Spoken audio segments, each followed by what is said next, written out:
Saudara-saudariku yang terkasih, salam sejahtera bagi kita semua. Saya ingin berbagi untuk Anda semua apa yang saya renungkan perihal pengampunan. Ajaran tentang pengampunan, mendoakan musuh, itu sudah menjadi ajaran khas di dalam kekristenan karena bersumber dari sabda Yesus sendiri.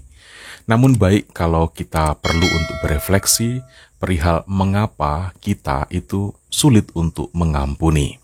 Ada beberapa hal yang ingin saya utarakan dalam permenungan kali ini. Yang pertama, yaitu menyangkut lemahnya kesadaran dan lemahnya keyakinan bahwa kita itu sebenarnya dikasihi oleh Allah. Orang yang kurang atau tidak menyadari bahwa dirinya dikasihi akan miskin juga dalam berbuat kasih. Manusia Kristiani adalah manusia yang seharusnya menyadari dan mengalami Allah yang menyelamatkan, Allah yang mencintai, Allah yang menyertai. Dan setiap orang beriman Kristiani, para pengikut Kristus, harus menghadirkan pada orang lain pengalaman Allah yang menyertai itu, pengalaman Allah yang menyelamatkan, Allah yang mencintai.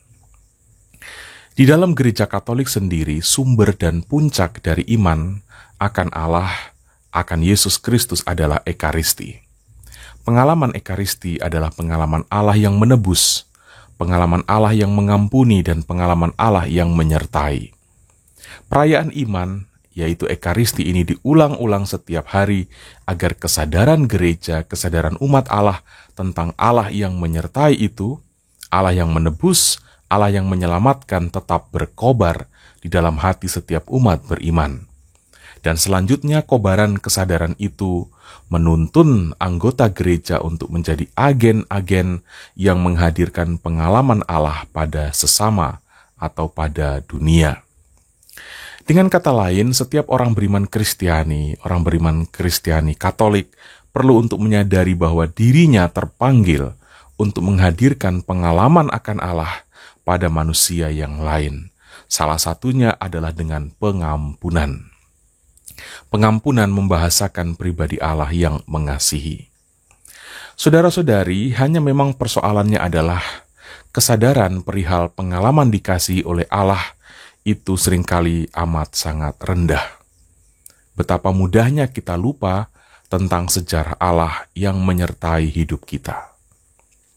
Karena itulah Ekaristi menjadi kunci utama untuk mengenang, kunci untuk mengalami kembali kasih Allah bagi kita. Yesus Kristus dan pengorbanannya untuk kita adalah tanda paling jelas betapa Allah mengasihi kita. Hal itu dihadirkan di dalam pengalaman Ekaristi.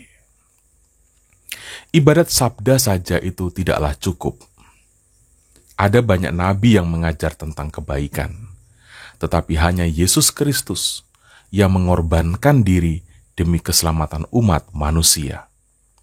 Ekaristi menghadirkan kembali peristiwa Allah yang mengasihi umat manusia itu, sehingga kita di hari ini dapat mengalami kembali dan merasakan kembali penebusannya. Saudara-saudari, hanya dari sinilah maka kesadaran dan keyakinan akan Allah yang mengasihi akan semakin kuat tertanam di dalam diri setiap umat beriman Kristiani. Jika hal ini diseriusi, jika orang beriman mencintai Ekaristi dengan sungguh-sungguh, pengampunan akan dilihat sebagai sebuah panggilan ilahi. Hal yang kedua yang membuat mengapa pengampunan menjadi sulit adalah rendahnya kualitas kerohanian. Rendahnya kemauan kita untuk mengolah rohani, menjaga ketenangan dan keheningan diri. Manusia yang kurang memiliki saat hening di dalam hidupnya tidak akan cukup mampu menangkap getaran ilahi di dalam dirinya. Hanya dalam ketenanganlah kita dapat mengenang, kita dapat merekoleksi pengalaman Allah yang mengasihi kita. Kita perlu bernostalgia dengan cinta kasih Allah. Dengan begitu, hidup kita akan tampak cerah. Sebaliknya, orang yang sibuk dengan dirinya sendiri, tanpa menyeimbangkan dengan ketenangan batin dan keheningan diri, akan lebih banyak mengkoleksi harapan-harapan, akan lebih banyak mengkoleksi keinginan-keinginan pribadi. Bertumpuknya keinginan akan membuat kita menjalani hidup ini sesuai selera atau sesuai standar diri kita sendiri. Maka tak heran jika orang selalu tampak salah di hadapan kita. Maka tidak heran jika orang selalu tampak kurang bermutu di depan kita. Orang akan kita lihat tampak begitu payah, dan tak ada yang cukup mampu di dunia ini kecuali diri kita sendiri. Itu yang akan terjadi pada diri orang yang menerapkan standar dirinya pada orang lain. Dan cenderung akhirnya orang tersebut menjadi hakim karena terlalu banyak menuntut. Inilah akibat-akibat dari orang yang kurang memiliki kualitas ketenangan di dalam dirinya. Hal yang ketiga, mengapa kita juga menjadi sulit mengampuni, yaitu perihal pandangan bahwa menahan pengampunan itu diperlukan demi menciptakan pertobatan. Adalah keliru, saudara-saudari, ketika kita menyatakan bahwa jangan mudah memberi maaf, jangan mudah memberi ampun, supaya orang yang bersalah itu bisa bertobat. Menahan pengampunan tidak pernah membawa efek positif. Kita tidak bisa membina atau mendidik orang dengan menyuburkan energi negatif dalam dirinya. Pengampunan itu bukan soal apa efeknya bagi musuh kita, atau apa efeknya bagi orang yang kita benci itu. Pengampunan adalah soal hubungan kita dengan Tuhan. Orang yang tidak punya hubungan khusus dengan Tuhan, jangan bermimpi akan sungguh mampu untuk mengampuni.